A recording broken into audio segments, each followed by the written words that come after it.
तो हमने कहा आचार्य श्री ये ऐसी कापी है जिसकी कोई भी फोटो कापी नहीं होती है। तो उस 10 साल बाद दीक्षा हुई थी हम 10 मुनि महाराजों की, उसमें मन से भरा भरा रहता था। लोग कह रहे थे महाराज जी अच्छा हुआ आप आ गए, मन से भरा भरा दिख रहा है बुढ़ारपन से कल्याणक में। हम अंदर से वह भरा होना चाहिए। जगत का स्वभाव व संवेग वैराग्यार्थम। अंदर से यदि वह भरी वस्तु है, वो भाव अंदर से भरे हैं, तो बाहर अपने आप ही झलकता और छलकता है। विद्वान महोदय खड़े हो गए, आचार्य जी बहुत अच्छा लग रहा है, पूरा मन से भरा भरा लग रहा है, और ऐसा लग रहा है कि आप तो सिंहासन में बैठे हुए हैं और आसपास जितने भी महाराज जी हैं सब आपकी एकदम फोटो कापी हैं। उन्होंने क्या कहा? विद्वान महोदय ने कहा कि सब आपकी फोटो कापी हैं। तब देखना गुरुदेव का चिंतन, गुरुदेव की बात, उनकी बात को सुनना चाहोगे आप लोग? तब अच्छा महाराज जी ने क्या कहा? पंडित जी बैठ जाइए, आप सुधार कर लीजिए, आपने जो कहा ना वो ठीक नहीं कहा है। ध्यान रखना जितने भी हम मुनि महाराज बैठे हैं ये कोई फोटो कापी नहीं है, ओरिजिनल और असली कापी हैं। प्रशांत रूपाय दिगंबराय देवादि देवाय नमो जिनाय। ऐसे गुरु महाराज जी हमेशा उस तत्वों के प्रति हमेशा दृष्टि रखते थे और सिर पर चलते और चलाते औरों को भी। आ रहे यहाँ रास्ते में जब आ रहे थे, श्रावकों ने कहा महाराज कुछ बात सुनाइए। और प्रसंग चल ही रहा है। कौन सा प्रसंग चल रहा है कि आजकल बिजाती शादियाँ वगैरह होती हैं, सब होती हैं, काफ़ी परेशानी होती हैं। तो उसे कि शादी नहीं हो रही थी, काफ़ी प्रयास किया, देखा किया, कुछ समझ नहीं कि शादी नहीं हो रही है, सब कुछ मिलान किया, कुछ किया, शादी नहीं हो रही थी, क्या किया जावे? कहते भाई वो भी तो हिंदू, वो भी तो इंसान है, वो भी तो इंसान सही है, कोई बात नहीं, अपन और किसी उसमें देख सकते हैं। देख ली उन्होंने, शादी हो गई। शादी किसकी चल रही थी? बात की चल रही है, एक मक्खी की बात चल रही है, उसकी शादी नहीं हो रही थी। क्या किया जावे? अपनी बारात तो दूसरी बारात देख लो। अच्छा मक्खी कितने इंद्रिय जीव है? कितने इंद्रिय जीव है? 4 इंद्रिय जीव है। अब देख लो कोई दूसरे 4 इंद्रिय जीव कौन से मिल जाएगा? उन्होंने कहा मच्छर मिल सकता है। मच्छर वाले खानदान में देखा गया, हाँ यहाँ तो मिलान हो जाएगा, चल भी जाएगा। क्यों? वो भी 4 इंद्रिय है, ये भी 4 इंद्रिय है, हिसाब से 4 इंद्रिय में काम हो गया। हम भी इंसान, आप भी इंसान है, ऐसा सभी सेट करते बोलते ना। क्या अंतर है बताइए? खून दोनों का लाल सबको चाहिए, हिसाब से उन्होंने भी तर्क दिया। जब इंसानों के दिमाग में बात बढ़ गई, चढ़ गई है, तो हम तो 4 इंद्रिय, वो तो 5 इंद्रिय जीव इंसान है। ऐसा उनकी आपस में शादी हो गई। अब वो काफ़ी सुविधाओं में पली पुसी थी, सब कुछ सुविधा उसके लिए थी। और जब वहाँ उस घर में गई तो वहाँ पर उसको नींद नहीं आ रही थी, नींद नहीं आ रही थी। उसने अपने हिसाब से व्यवस्था की।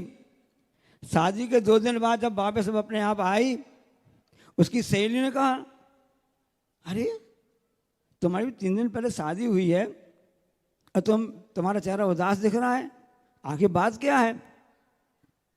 तुमको तो खुशी होना चाहिए, मैं स्वस्थ हूँ, मस्त हूँ, प्रसन्न हूँ, ये सब है ना, ऐसा होना चाहिए। तुमने भावना नहीं किया क्या? तो भावना करना भूल गई क्या? शादी हो तो प्रसन्न होती है, अभी लोग होते हैं। आगे तुम में से क्या घटना घट गई है? अब उसने क्या कहा, आप ध्यान से सुनना उस बात के लिए। उसने कहा कि देखो मैं घर में थी, सब सुविधाएं वगैरह रहती थी, मैं उस साधन का उपयोग करती रहती थी। जब मैं उस घर में गई तो मुझको नींद नहीं आ रही थी, मुझको नींद नहीं आ रही थी, क्योंकि मुझको कुछ लगाने की आदत थी, मुझको नींद नहीं आई।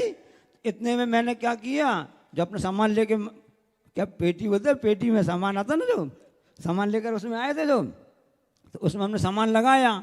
क्या लगाया? मुझको नींद नहीं आ रही थी, मैंने ऑल आउट लगाया। मैंने ऑल आउट लगाया, मुझको नींद नहीं आ रही थी, मैंने ऑल आउट लगाया। इतने में तुम्हारे जिया जी निपट गए। बंधुओं, हम उनकी ऑल आउट के चक्कर में, उसके निपटने के चक्कर में फंस रहे हैं। पर कभी आपने विचार किया कि हम कब ऑल आउट हो जाएंगे? कोई भरोसा है कि नहीं भरोसा है? इसलिए आउट होने के पहले आउट होने के पहले इन प्रभु के चरणों में आ जाइए, इन गुरु के चरणों में आ जाइए, जनवाणी माँ की शरण ले लीजिए। क्योंकि सब ये सोचते हैं, सबने कहा ना 7 आश्चर्य हैं, 7 आश्चर्य संसार में, 7 आश्चर्य हैं, फिर 8वां आश्चर्य कौन सा है बताइए? संसार का सबसे 8वां आश्चर्य कौन सा है, या सबसे बड़ा आश्चर्य कौन सा है? सबसे बड़ा आश्चर्य ये है कि संसार का हर प्राणी वस्तु को नष्ट होते देखता है, पड़ोसी को नष्ट होते देखता है, अपने परिवारों को नष्ट होते देखता है, सबकी मौत देखता है, पर उस मौत को देखने के बाद भी वह ये नहीं सोचता कि मेरा भी नंबर अभी भी तुरंत ही आ सकता है। सबको देखने के बाद भी वह अपने नंबर का नहीं सोचता है। इससे बड़ा कोई भी आश्चर्य हो ही नहीं सकता है। इसलिए समय आपका हो गया है और समय पर ऑल आउट हो जाएंगे। हर कोई ऑल आउट होने वाला है। हम आपको इसलिए उदाहरण बता रहे हैं कि आप इस सामग्री उपयोग करते होंगे, सुरक्षित हैं। जब भी आप उपयोग करो, इस वस्तुओं का उपयोग करते भी रहो, इतना तो चिंतन में आना चाहिए कि भावना योग के साथ साथ में हमको भी ऑल आउट कभी भी हो जाना है। इसलिए आउट होने के पहले हम अपने आप को संभाल सकें, समझ सकें, क्योंकि राग की बातें बहुत ही मिल जाएगी, पर बैरा की बातें मिलना बहुत ही कठिन है, बहुत ही कठिन, बहुत ही दुर्लभ है। ये तो गुरु महाराज की कृपा रही। बुंदेलखंड में, बघेलखंड में भाई भाई हैं दोनों। किसी ने पूछा आचार्य श्री आप दक्षिण भारत नहीं जाते हैं और आप राजस्थान गए थे, उसके बाद दोबारा लौट के आए नहीं हैं। राजस्थान गए थे आचार्य श्री, वहीं दीक्षा हुई थी, कभी आप भागे? आप हमेशा इसी स्थान पर घूमते रहते हैं, यहीं पर होते रहते हैं, घूम घूम के, है ना।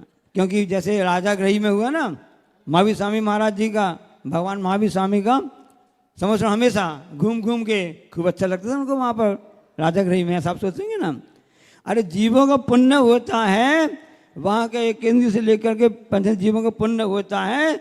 उसी पुण्य के संयोग योग के द्वारा ही ऐसे शंकर प्रभु का वहाँ पर संयोग प्राप्त हो जाता है। जैसे आप लोगों का संयोग हुआ बढ़ाड़ वालों का, और ऐसे मुनि श्री प्रमाण सागर महाराज जी का सत्संग का, पूरे एक ही संघ है, अलग अलग गिनना नहीं है ना, पूरे संघ का एक ही आपका सहयोग आपको मिल गया।